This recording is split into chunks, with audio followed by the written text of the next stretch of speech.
25 വർഷക്കാലമായി ചിരിപ്പിക്കുകയും ചിന്തിപ്പിക്കുകയും ചെയ്ത ഒരു കലാകാരൻ. ഒട്ടനവധി സിനിമകളിൽ തിയേറ്ററിൽ നമ്മളെ ചിരിപ്പിച്ചിട്ടുണ്ട്, ചിന്തിപ്പിച്ചിട്ടുണ്ട്. നമുക്കെല്ലാം ചോദിച്ചു പോകും. നമ്മുടെ എല്ലാ സ്വന്തം രാജേട്ടാ, നമസ്കാരം. നമസ്കാരം. നമസ്കാരം.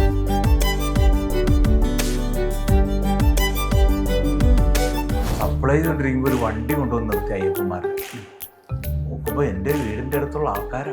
എൻ്റെ പൊന്നേ, ഞാൻ എന്ത് ചെയ്തു, ഈ മുറി നോടി ബാത്റൂമിൻ്റെ പുറകിൽ പോയി ഇവനോട് മൂത്ത് ഒഴിക്കാനായിട്ട് വന്ന് എന്നെ കണ്ടു. ഞാൻ പറഞ്ഞു, ഇതെന്താ? അപ്പൊ പറഞ്ഞു, ഇതെന്താന്ന്. ഞാൻ ശബരിമലയൊക്കെ പോകാനായിട്ടുണ്ട്.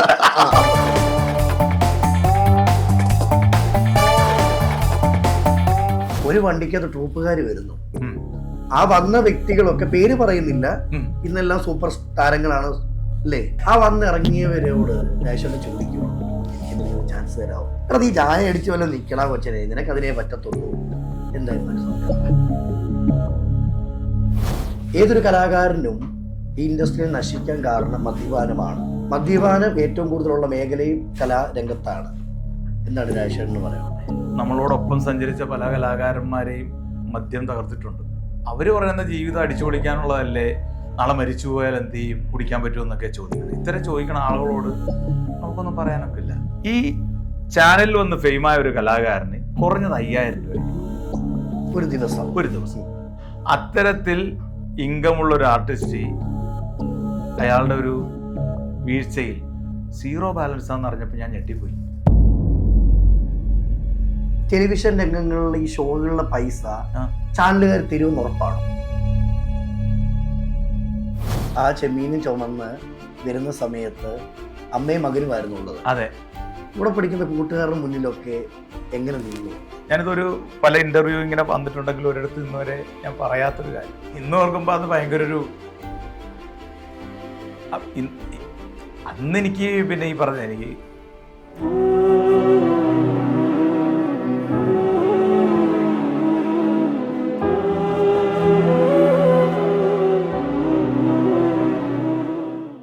ഇരുപത്തഞ്ച് വർഷക്കാലമായി ചിരിപ്പിക്കുകയും ചിന്തിപ്പിക്കുകയും ചെയ്ത ഒരു കലാകാരൻ, ഒരു അനുഗ്രഹീത കലാകാരൻ.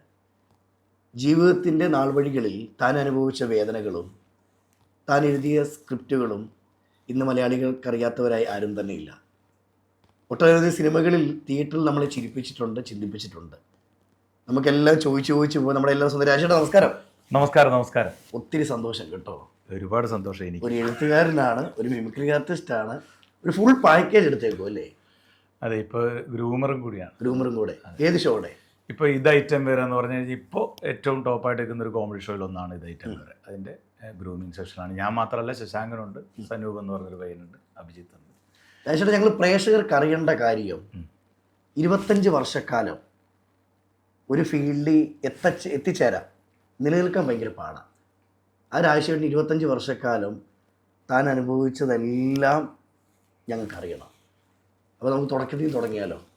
നമ്മുടെ തുടക്കം എങ്ങനെയാണെന്നുള്ളതല്ലേ? അതെ.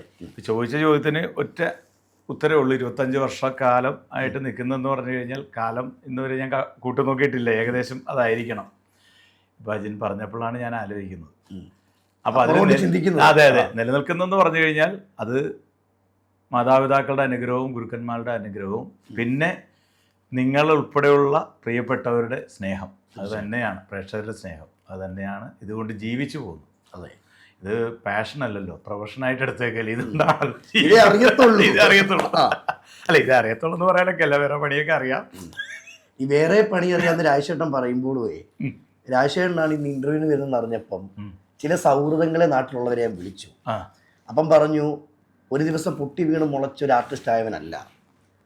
എച്ചില് പാത്രം കഴുകിയിട്ടുണ്ട്, ചായ അടിച്ചിട്ടുണ്ട്, മത്സ്യത്തൊഴിലാളി ബന്ധത്തിൽ മത്സ്യത്തൊഴിലാളിയാണ്. മത്സ്യത്തൊഴിലാളി കുടുംബത്തിൽ നിന്നാണ്. അച്ഛൻ മത്സ്യത്തൊഴിലാളിയാണ്. ഇപ്പോൾ 70-73 വയസ്സായി. ഇപ്പോൾ പോകുന്നില്ല, എങ്കിലും വല്ലപ്പോഴൊക്കെ ഒന്ന് പോയി അത് എന്താ പറയുക, വലയൊക്കെ നീട്ടും. പിന്നെ അമ്മയുണ്ട്, അമ്മ വീട്ടിലുണ്ട്. അപ്പോൾ നമുക്ക് നാട്ടിൽ നിന്ന് തുടങ്ങാം. പിന്നെ തീർച്ചയായിട്ടും പാണാവള്ളി, ചേർത്തല പാണാവള്ളി, അരൂരിന് കിഴക്കായിട്ട് വരും. പാണാവള്ളി എന്ന് പറഞ്ഞാൽ ഒരു ഗ്രാമപ്രദേശമാണ്. പാണാവള്ളിയിലാണ് ജനിച്ചതും. പാണാവള്ളി ഓടമ്പള്ളി സ്കൂളിലാണ് പഠിച്ചത്. പിന്നീട് ഫിഷറി സ്കൂളിലായിരുന്നു തേവര. അത് ഹോസ്റ്റലിൽ നിന്ന് പഠിക്കുകയായിരുന്നു. മത്സ്യത്തൊഴിലാളികളുടെ അറിയാമല്ലോ, ഫിഷറി സ്കൂളിൽ.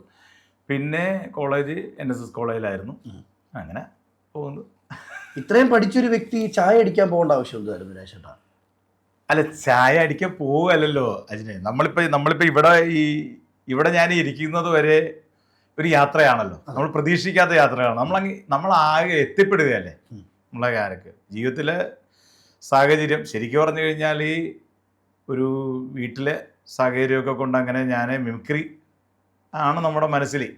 സ്കൂളിൽ പഠിക്കുമ്പോഴും മിമിക്രി നാടകങ്ങളും സ്കൂൾ നാടകങ്ങളൊക്കെ. അപ്പോൾ അതിൽ ഒരിക്കലും നമ്മൾ വിട്ടുപോകാൻ പറ്റാത്ത 1-2 പേരുകൾ എനിക്കിവിടെ പറഞ്ഞേ പറ്റുള്ളൂ. കാരണം ഞാൻ പറഞ്ഞു, കലാപരമായിട്ട് വീട്ടിലാരും തന്നെ ഇല്ല. അച്ഛനും അമ്മയും ഒന്നും സ്റ്റേജിൽ കയറുകയോ പാട്ട് പാടുകയോ അങ്ങനെ ചെയ്യുന്നവരല്ല. ഒരു ബാക്ക്ഗ്രൗണ്ട് സപ്പോർട്ടും ഇല്ല. അങ്ങനെ ഒരു സപ്പോർട്ട് നമുക്കില്ല. അവിടെ ഞാനൊരു 4ാം ക്ലാസ്സിൽ 5ൽ പഠിക്കുമ്പോൾ ഒരു നാടകത്തിലേക്ക് ആർട്ടിസ്റ്റുകളെ തിരഞ്ഞെടുക്കുകയാണ്, കുട്ടികളെ. അന്ന് മാതൃഭൂമി എവിടെ എന്ന് പറഞ്ഞിട്ട് നമുക്ക് മലയാളം പഠിക്കാനുള്ളൊരു, അതിൽ റഹീം എന്ന് പറഞ്ഞ ക്യാരക്ടർ. അപ്പോൾ ഈ ഡയലോഗ് പറയിപ്പിക്കും ക്ലാസ്സിൽ വന്നിട്ട്. അപ്പോൾ ഇഷ്ടമുള്ളവർക്ക് പേര് കൊടുക്കാം. അപ്പോൾ പ്രശസ്ത നാടകടനാണ് അദ്ദേഹം, മരിച്ചു. ഒരുപാട് ശിഷ്യഗണങ്ങളുള്ള ഞങ്ങളുടെ നാട്ടിലെ NV പാണാവള്ളി എന്ന് പറയും, വേലപ്പൻ മാഷ്. അപ്പോൾ ഗോപി സാറ്, ഗോകുലം ഗോപി എന്ന് പറയും, ഗോപി സാറാണ് വരുന്നത് ഇതിൽ പേര്. അപ്പോൾ ഞാൻ അമ്പി ടീച്ചറായിരുന്നു ക്ലാസ് ടീച്ചർ. അപ്പോൾ ഞങ്ങൾ പേര് കൊടുത്തു. അപ്പോൾ ഈ ഡയലോഗ് പറയിപ്പിക്കും.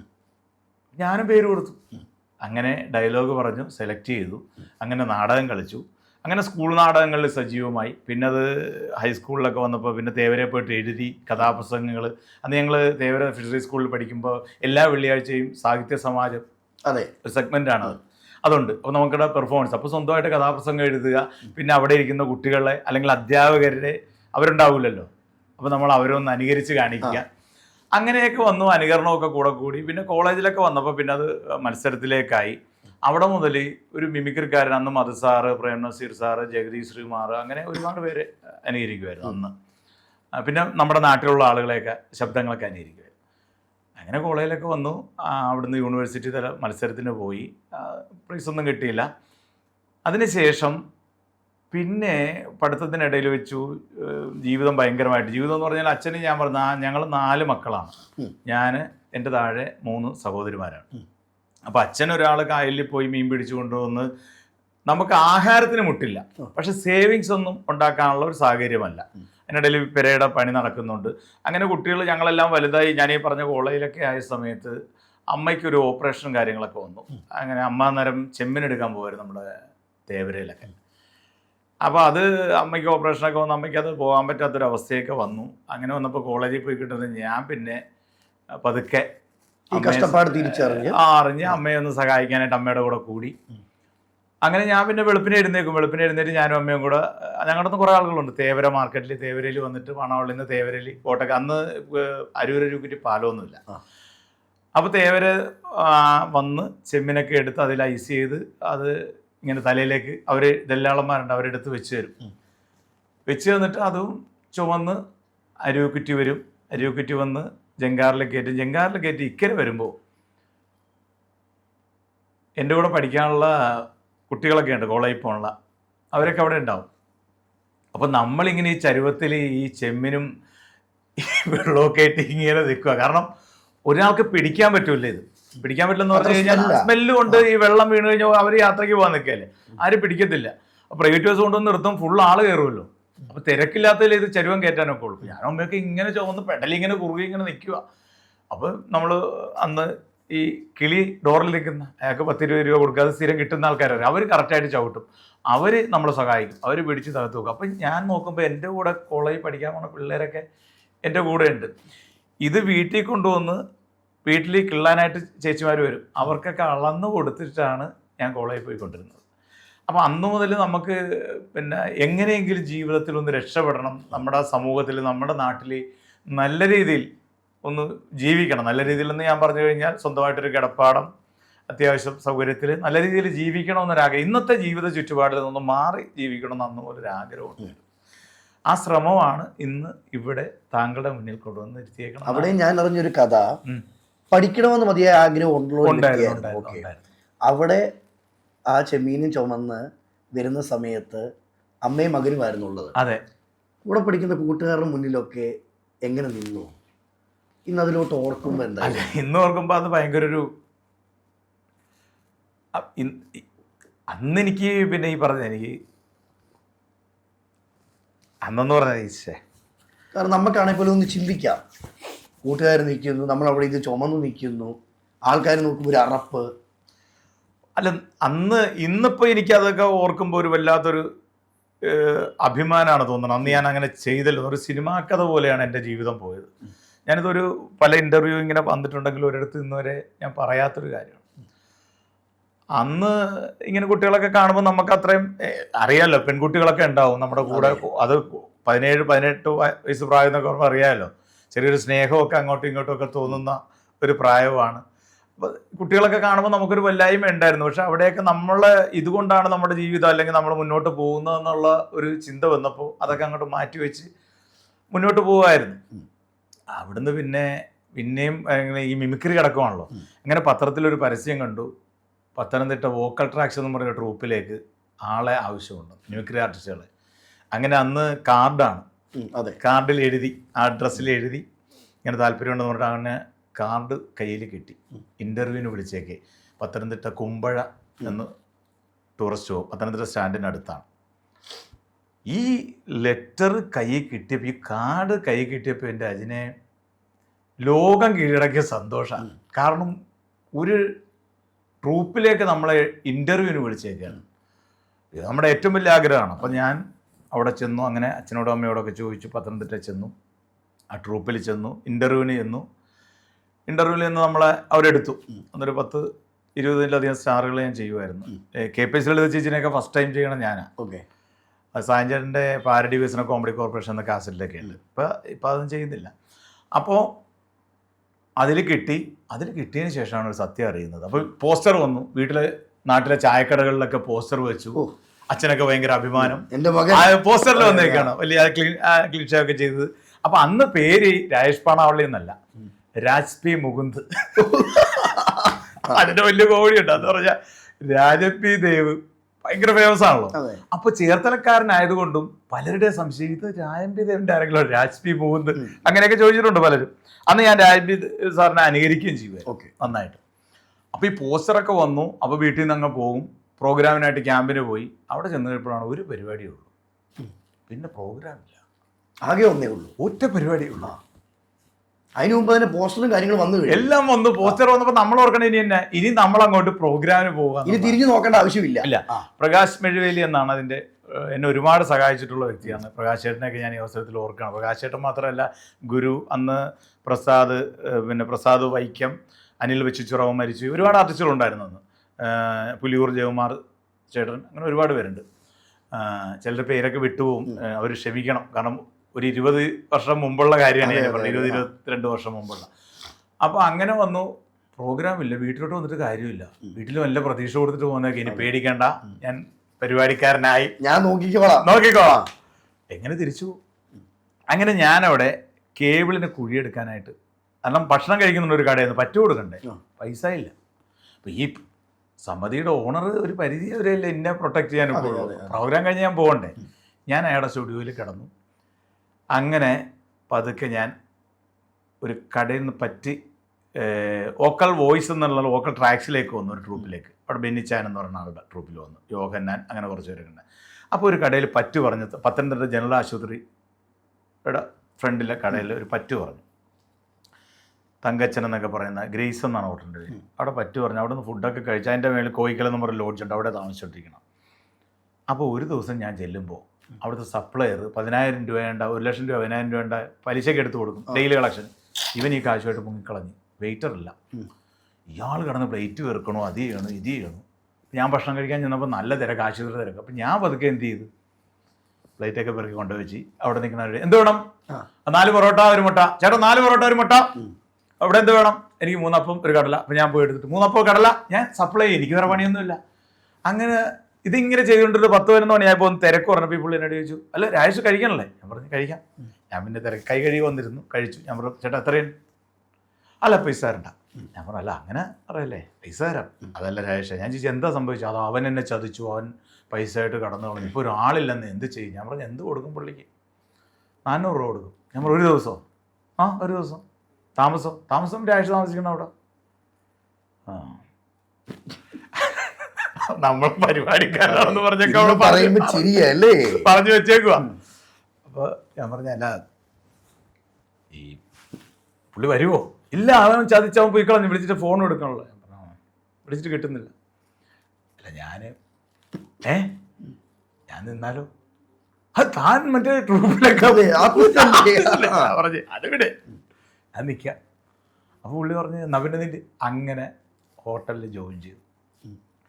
അവിടെ നേരം 4ഓളം ഹോട്ടലുകളിൽ ഒരു 6 വർഷക്കാലം ജോലി ചെയ്തു. അപ്പോൾ അന്ന് നമുക്ക് ഈ മിമിക്രി തന്നെയാണ്. അന്ന് പൊറോട്ട അടിക്കും, ചായ അടിക്കും. പത്തനംതിട്ട ജനറൽ ആശുപത്രിയുടെ ഓപ്പോസിറ്റാണ്. പിന്നെ തണ്ണിത്തോട് ഒരു ഹോട്ടലിൽ നിന്നു. പിന്നെ പത്തനംതിട്ട പോലീസ് സ്റ്റേഷൻ്റെ ഓപ്പോസിറ്റ് ഒരു ഹോട്ടലുണ്ടായിരുന്നു, അവിടെ നിന്നു. പോലീസുകാരായിട്ടൊക്കെ ഭയങ്കര നല്ല അടുപ്പമായിരുന്നു, ബന്ധമായിരുന്നു. അവിടെയൊക്കെ നിൽക്കുമ്പോഴും നമ്മുടെ ഉള്ളിൽ എങ്ങനെയെങ്കിലും ഒരു കലാകാരനായിട്ട് അറിയപ്പെടണം. ഇതൊക്കെ ചെയ്യുമ്പോഴെങ്കിലും എൻ്റെ വഴി ഇതല്ല. അതെ അതെ അതെ, അങ്ങനെ തോന്നുകയാണ്. നമ്മൾ വീടിന് വേണ്ടിയിട്ട്, നമ്മുടെ കുടുംബത്തിന് വേണ്ടിയിട്ട്, നമുക്ക് വേണ്ടിയിട്ട്, കുടുംബത്തിന് വേണ്ടിയിട്ടല്ല നമുക്ക് വേണ്ടിയിട്ട് നമ്മൾ ചെയ്യാണ്. അങ്ങനെ മൂത്ത പെങ്ങളുടെ കല്യാണമൊക്കെ നടത്തി.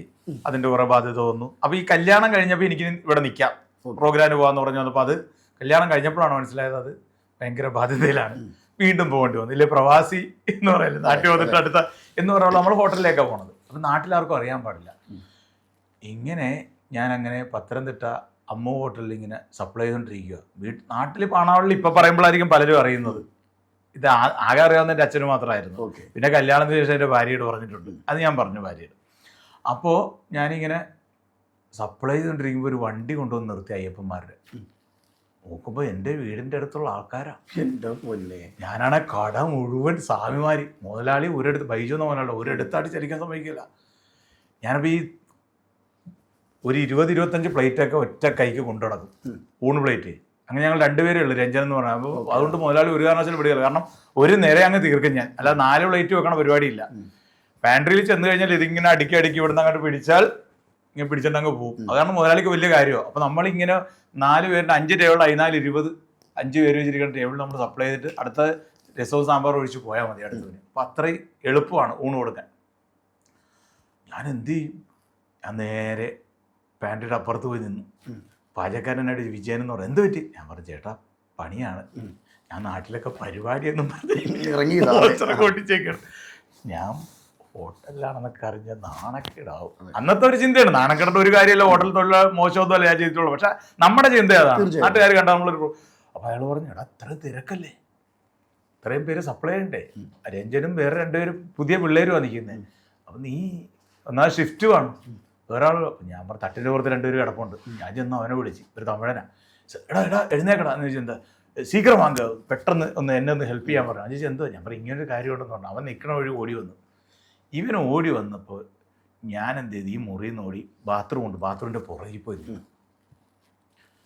അവിടെ ഞങ്ങളുടെ അരയങ്കാവ് ക്ഷേത്രത്തിൻ്റെ കിഴക്കുള്ള ഒരാൾ, ഒരു പയ്യൻ, ഇത്രയും മാസ്ക് ചെയ്ത് ഞാൻ മണ്ടത്തരം കാണിച്ചു. ഞാൻ മുറിയിൽ നിന്നാൽ മതിയായിരുന്നു. ഞാൻ അതിൻ്റെ പുറകിൽ വന്നു. ഇവനോടെ മൂത്രമൊഴിക്കാനായിട്ട് വന്ന് എന്നെ കണ്ടു. എന്താന്ന് ചോദിച്ചു. ഞാൻ പറഞ്ഞു, ഇതെന്താ? അപ്പൊ പറഞ്ഞു, ഇതെന്താന്ന്? ഞാൻ ശബരിമലൊക്കെ പോകുന്നത്. അവന് കറുപ്പ് കൊടുത്ത് നീ എന്താ ഇവിടെ? ഞാൻ ശബരിമലക്ക് പോണേ. ഞാൻ പറഞ്ഞു, ഇതിലേ വന്ന് എന്താ കോട്ടയം വഴി? അല്ല, ഞങ്ങളിതിലേ കയറി. ഞാൻ പറഞ്ഞു, ഞാൻ രാജേഷത്തെ ഇവിടെ. ഞാൻ പറഞ്ഞു, ഞാനും ഇവിടെ പ്രോഗ്രാം പത്തനംതിട്ടയിലാണല്ലോ, ഞാൻ സാരംഗം എന്ന് പറഞ്ഞിട്ടുണ്ട്, അതിൽ കളിക്കുക, സാരംഗിലാണ്. ഞാൻ പറഞ്ഞപ്പോൾ ഭക്ഷണം ഞാൻ ഇവിടെ നിന്നാണ് പറ്റി കഴിക്കണം. അപ്പോൾ ഇവിടെ ഇങ്ങനെ എന്ന് പറഞ്ഞു. അപ്പോൾ മുതലാളി വന്നു, രാജേഷേ ചോദിച്ചിട്ട് ഇല്ല. മുതലാളി വന്നു. ഞാൻ പറഞ്ഞ, രാജേഷ് അവിടുത്തെ ആ ബില്ല് എത്രയാന്ന് ചോദിച്ചു. ഞാൻ പറഞ്ഞു, ഏതാ ചോദിച്ചേട്ടാ? അപ്പോൾ ഇവ നോക്കിക്കോ. ഞാൻ പറഞ്ഞു, അവിടുത്തെ ബില്ലെന്ന് പറഞ്ഞു കഴിഞ്ഞാൽ ഞാനിപ്പോൾ തരാം. എത്ര പേരുണ്ട്? ഞാനിപ്പോൾ തരാം എന്ന് പറഞ്ഞു. അപ്പോൾ ഇവനിങ്ങനെ ഇപ്പോൾ പണ്ടായിട്ട് ചെയ്യും. ഇവനെൻ്റെ പുറകെ വന്നു. അപ്പോൾ ഞാൻ വൈചാനോട് പറഞ്ഞു, ചേട്ടാ ഇതെൻ്റെ നാട്ടുകാരനാണ്, സ്വാമിയാണ്, ശബരിമലക്ക് പോകാൻ വേണ്ടി. പുള്ളി കാര്യം മനസ്സിലായി. പുള്ളിക്ക് അറിയാം ഞാൻ പ്രോഗ്രാമിന് പോയിക്കൊണ്ടിരിക്കുന്നതാണ്. ഞാൻ ടേബിളിൻ്റെ അവിടെ ചെന്നപ്പോൾ പുള്ളി അവരോട് പറയാം, രാജേഷ് അപ്പുറത്താണ് താമസിക്കുന്നത്, ഇവിടെ തിരക്കുള്ളപ്പോഴൊക്കെ ഞങ്ങളെ ഹെൽപ്പ് ചെയ്യാൻ വരും, പറയും പരിപാടിക്കാരനാണ് ഒന്നും ചെയ്യേണ്ടെന്ന് പറയും. പക്ഷേ ഈ പുള്ളി സമ്മതിക്കില്ല, ഇടയ്ക്ക് വരും. എന്നാൽ രാജേഷ് കഴിച്ചിട്ട് പോകാൻ നോക്കും. ഞാൻ പറഞ്ഞു, വേണ്ട ചേട്ടാ ഞാൻ ഹെൽപ്പ് ചെയ്യാം, എടാ നിങ്ങൾ ഇരിയെന്നും പറഞ്ഞ് അങ്ങനെ ട്രാക്ക് മാറ്റി. ഞാൻ അവിടെ വിജയിച്ചു, അറിഞ്ഞില്ല, പിടുത്തം കൊടുത്തില്ല. അതിനുശേഷം ഞാൻ നാട്ടിൽ ലീവിന് വന്നപ്പോൾ അമ്പലത്തിൽ ഇങ്ങനെ അരയങ്കാവ് അമ്പലത്തിൽ ചെന്നപ്പോൾ അവനെ ഞാൻ കണ്ടു, തൊഴാൻ അവനുണ്ടായിരുന്നു. ഞാൻ പറഞ്ഞു, എങ്ങനെയുണ്ടായി ശബരിമല പോകാൻ? പറയുകൊള്ളാം. എന്നോട്, നീ അവിടെ കടയിൽ നിൽക്കുകയാണല്ലേ? ഞാൻ പറഞ്ഞു, അല്ലടാ ഞാൻ സഹായിക്കാനില്ല, ഞാനവിടെ ഇറങ്ങിയിട്ട് ലോട്ടറിക്കാരനാടി. ഞാൻ പറഞ്ഞു പാണാവള്ളിക്കാരനാണെന്ന്. അപ്പോൾ അയാൾ പറഞ്ഞു, നിങ്ങളുടെ നാട്ടുകാരൻ എടുത്തിട്ടുണ്ടല്ലോ ഇവിടെ ഹോട്ടലിൽ. ഞാൻ പറഞ്ഞു, ഹോട്ടലിൽ നിൽക്കും പരിപാടിക്കും പോകും. പക്ഷെ വേറൊരു കാര്യമുണ്ട്, അവൻ നാട്ടിൽ ഒരാളോട് അവൻ പറഞ്ഞ് ഇന്ന് വരെ, ഞാനീ പറയുന്നതല്ലാതെ അവൻ പറഞ്ഞ് ഇന്ന് വരെ ഒരാൾ എൻ്റെ അടുത്തൊന്നും ചോദിച്ചിട്ടില്ല. അവനിതുവരെ പറഞ്ഞിട്ടില്ല. അപ്പോൾ അവൻ എന്നെ മനസ്സിലായി കാണുമെന്ന് ഞാൻ വിചാരിക്കുന്നു. അതുകൊണ്ടാണ് ഞാൻ അവൻ്റെ പേരും പറയാത്തത്. രാജേഷ്, ഇതുപോലെ തന്നെ ഞാൻ പറഞ്ഞൊരു കഥയാണ്. ചായ അടിക്കുന്ന സമയത്തെ ഒരു വണ്ടിക്കകത്ത് ട്രൂപ്പുകാർ വരുന്നു.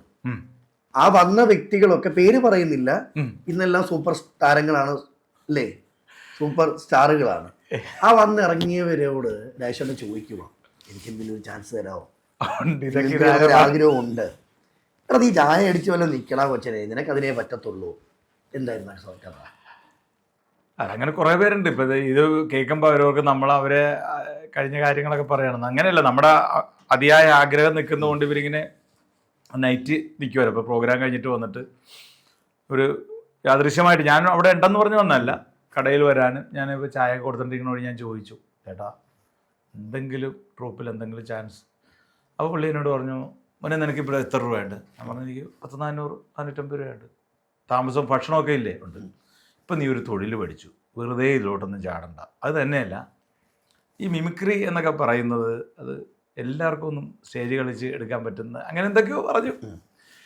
അപ്പോൾ ഞാൻ പറഞ്ഞല്ലേ ഏട്ടാ എന്തെങ്കിലും ഒരു ചാൻസ്, എടാ ഇതിപ്പോൾ ഒരു പണിയില്ലേ, ഒരു പണി ജീവിക്കാൻ വേണ്ടിയല്ലേ, ഇതങ്ങ് ചെയ്താൽ പോരെ, സുഖമല്ലേ, ഭക്ഷണം ഇല്ലേ, ബീഫും പൊറോട്ടയൊക്കെ ഇഷ്ടം പോലെ തിന്നാൻ പാടില്ലേ, കിട്ടണം, നിനക്ക് ആവശ്യമുള്ള ഭക്ഷണം കഴിക്കുക, അത് തന്നെ വലിയ കാര്യമല്ലേ എന്ന് പറഞ്ഞ് പുള്ളി പോയി. ഇപ്പോൾ ഞാൻ ഇപ്പോൾ ഈ ഷോയൊക്കെ ചെയ്യുമ്പോൾ ഇന്ന് അതിൽ ചിലരൊക്കെ ഈ പറഞ്ഞ പോലെ നല്ല നിലയിൽ വന്നവരുണ്ട്. അതിൽ കുറേ പേര്, പ്രത്യേകിച്ച് ഈ പറഞ്ഞ ആൾ ഇന്നങ്ങനെ മ്യൂക്രിയിലൊന്നും സജീവമല്ലെന്ന് എനിക്ക് തോന്നുന്നു.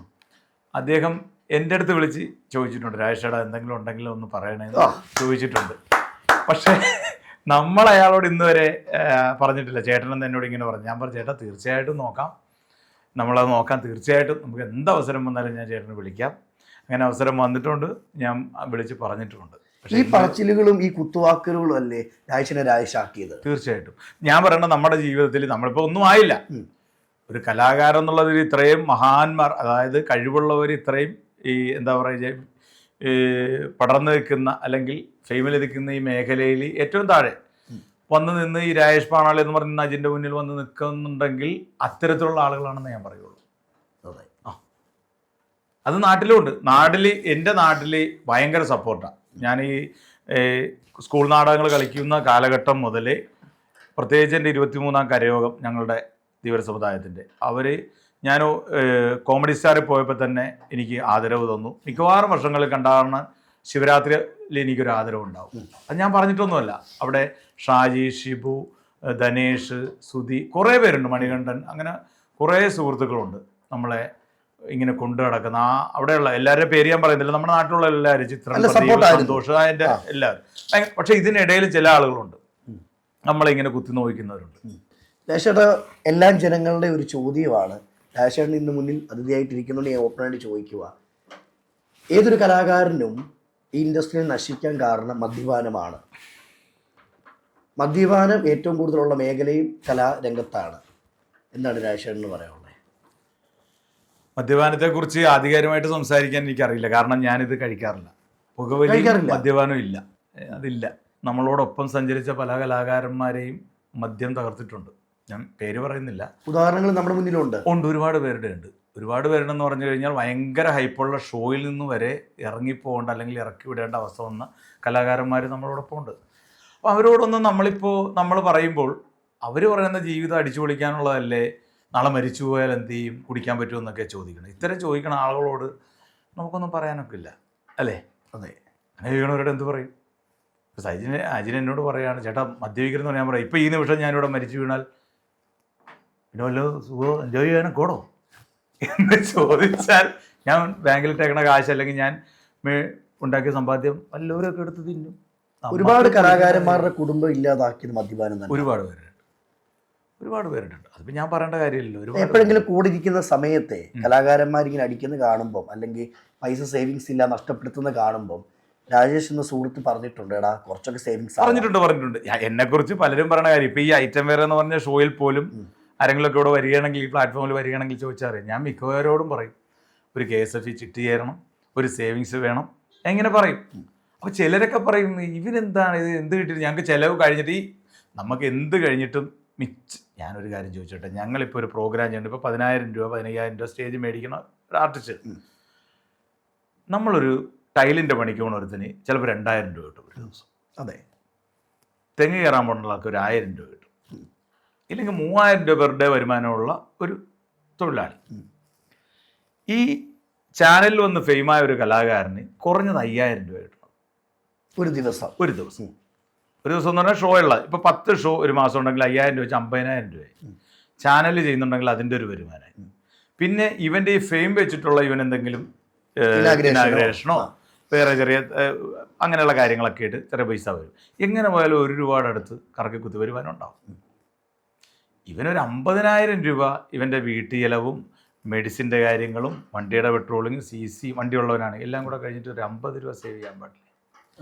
അത്തരത്തിൽ ഇൻകമുള്ള ഒരു ആർട്ടിസ്റ്റ് അയാളുടെ ഒരു വീഴ്ചയിൽ 0 ബാലൻസ് ആണെന്ന് അറിഞ്ഞപ്പോൾ ഞാൻ ഞെട്ടിപ്പോയി.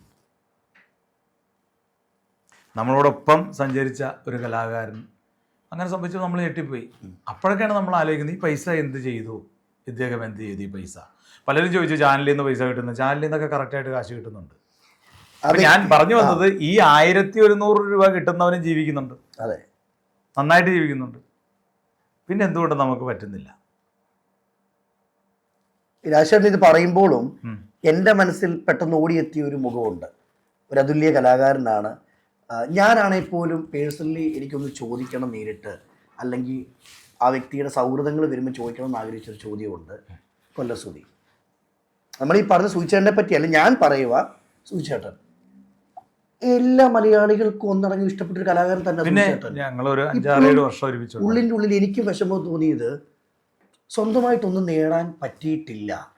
നാളെ ഇതെനിക്ക് സംഭവിക്കാം, രാജശേഖരന് സംഭവിക്കത്തില്ല. കാരണം ഞാൻ പറയുന്നത് ഇത് ഒട്ടുമിക്ക ആളുകൾക്കും സംഭവിക്കാം. സുധിച്ചേട്ടന് സംഭവിച്ചത് എന്താണ് ശരിക്കും? അതിനെക്കുറിച്ച് ഉള്ളിടെ ഈ സാമ്പത്തികത്തിൻ്റെ ഇതാണെങ്കിൽ എനിക്ക് അതിനെക്കുറിച്ച് അറിയില്ല. പക്ഷേ അദ്ദേഹത്തിന് വരുമാനം ഉണ്ടായിരുന്നു, ഇല്ലെന്ന് ഞാൻ പറയില്ല.